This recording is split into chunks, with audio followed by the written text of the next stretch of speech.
大家安安，我是黑猿。相信很多潮友呢，常常会听到你的水质不好，水没有顾好，所以鱼虾才养不好。那什么是水质？这个听起来很缥缈虚幻的名词代表什么呢？为了解答大家的疑惑，我们接下来准备了一系列的教学。当然，教学相长，水族的领域横跨多元。如果大家看完有什么疑惑，或者有更多的问题，都可以在下面留言，那我们一起来做一个讨论。那我们这个系列的第一集呢，就从大家常听到的 GH， 也就是总硬度开始。首先呢，我们来介绍 GH 总硬度的定义。GH 是水中钙、镁、铁、锰等离子的浓度。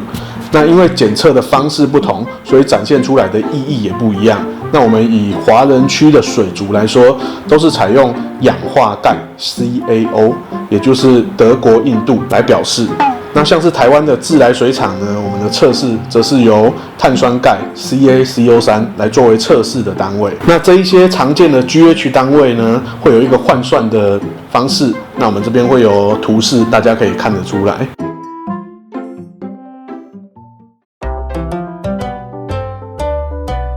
因为我们公司在高雄，所以我们就以高雄的澄清湖水厂来看数据。那这个连结呢，我们会放在资讯栏位里面，大家可以去看一下。这边的总硬度158就表示1 L 的水里面含有158 ppm 的碳酸钙。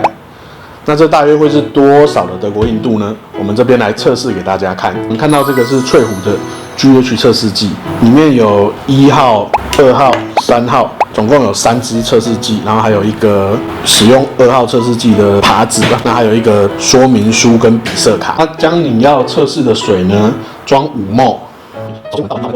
接下来开始再倒1好，那我们现在开始来滴滴看。滴完一滴就稍微摇晃一下。2、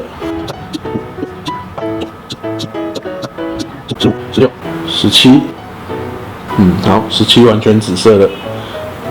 18 ，OK， 我们看到18的时候呢，现在完全变成蓝色，所以这样测出来就是 GH18。我靠，硬度有这么高，我好惊死哦 ！GH18 也太硬了吧！那我们从换算的表格中呢，可以得出158 ppm 约9 DH。那为什么跟我们实际测量起来会有这么大的落差呢？这些落差的原因就是来自于自来水，因为透过大量的自来水管线，甚至家里的水塔，那自来水的管线里面会有很多碳酸钙的沉积，这些都是造成落差的原因。也就是说，我们不能单纯的在网络上抓取自来水厂的数据来去换算，而是要以你水中直接流出来的自来水来去做测试，才能得到最正确的数据。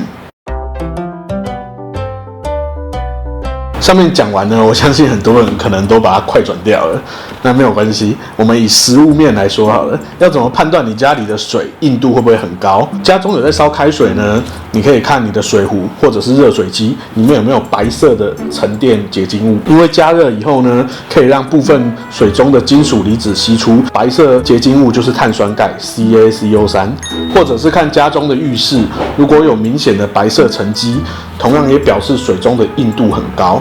那你在家如果有洗衣服啊，我没有。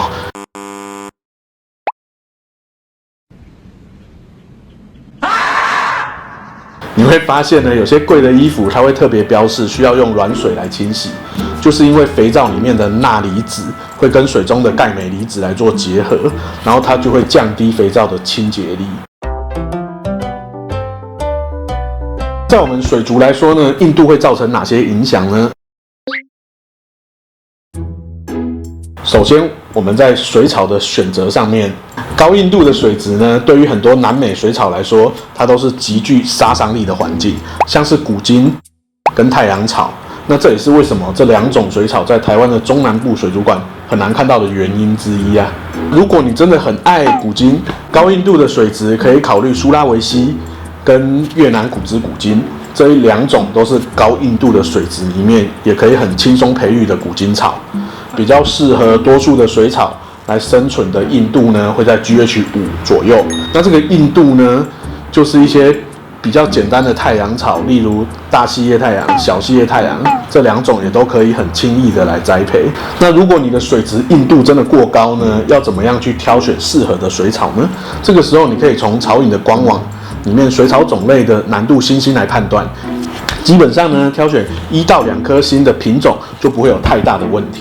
那硬度过低的水质中呢，有些水草的顶芽生长会出现停滞，或者它的叶片会扭曲，就像是比如说喷泉太阳啊、红蝴蝶啊这一类对钙需求比较明显的草种，都会有这个情况。那这个情况就是因为缺钙所造成的。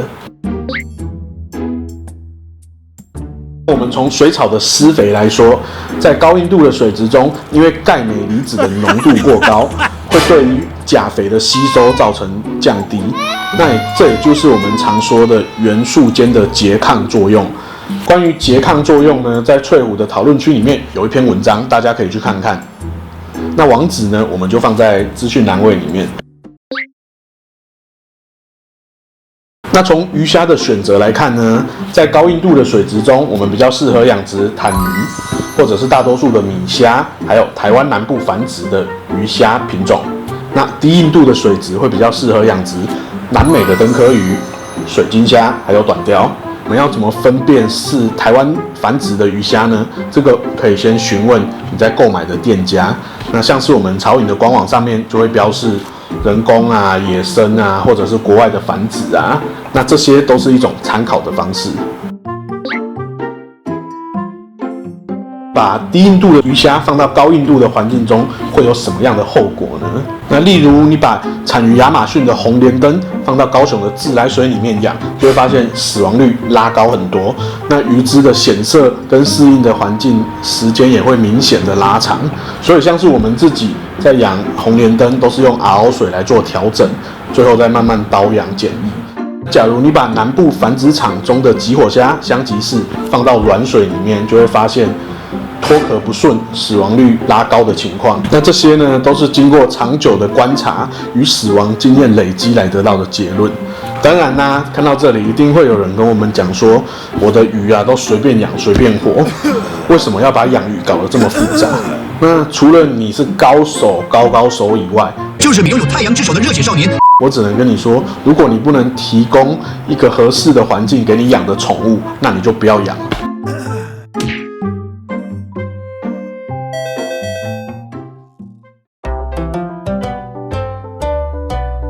首先呢，你要先确定缸子里面的硬度是被谁改变的，通常是底沙、石头或者是滤材这几种。